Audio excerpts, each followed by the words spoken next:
अगदी जलद व अचूक बातम्यांसाठी पाहत रहा महामीडिया 24 सदैव तत्पर।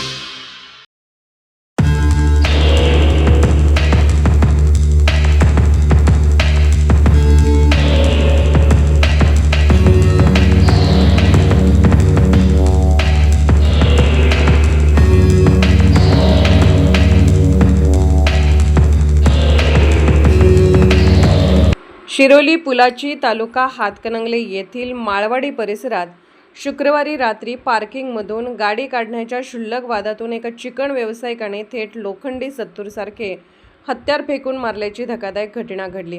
या हल्ल्यात एक तरुण जखमी झाला असून एक जण सत्तूर नाचवत असतानाचे चित्रीकरण सीसीटीव्ही आणि नागरिकांच्या मोबाईल कॅमेऱ्यात कैद झाले असूनही पोलिसांनी गुन्हा दाखल न करता आपापसात मिटवण्याचा सल्ला दिल्याने नागरिकांमधून तीव्र संताप व्यक्त होत आहे।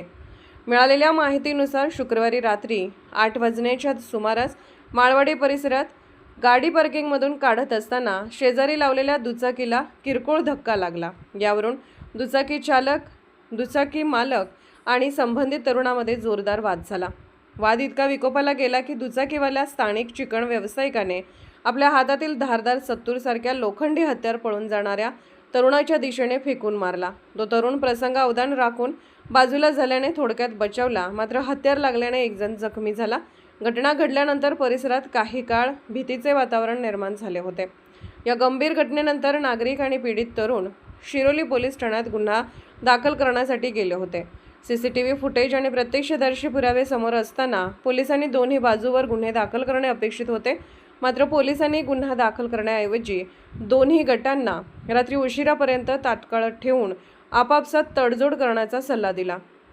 या वादात 2 अल्पवयीन मुलांचा सहभाग असल्याने त्यांच्या करिअरचे कारण पुढे करत पोलिसांनी या प्रकरणावर पडदा टाकण्याचा प्रयत्न केल्याची चर्चा परिसरात सुरू आहे। पोलिसांच्या या भूमिकेमुळे गुन्हेगारांना पाठबळ मिळत असल्याचा आरोप होत आहे। शिरोली गावातील आणि विशेषतः माळवाडी परिसरातील वाढत्या टवाळखोरी व गुन्हेगारीला आळा घालण्यासाठी शिरोलीच्या जागरूक जनतेने नुकतेच जिल्हा पोलीस अधीक्षक आमदार अमल महाडिक आणि स्थानिक पोलीस ठाण्याला निवेदन दिले होते। या निवेदनाला 8 दिवस उलटत नाहीत तोच ही सत्तूरफेकीची घटना घडल्याने ग्रामस्थांमध्ये भीती व चिंतेचे वातावरण आहे। तरुणावर पोलिसांचा कोणताही वचक राहिला नसल्याचे यावरून स्पष्ट होत आहे। तर मग चला सबस्क्राइब करायला विसरू नका महामीडिया 24 न्यूज चॅनलला। महामीडिया 24 सदैव तत्पर।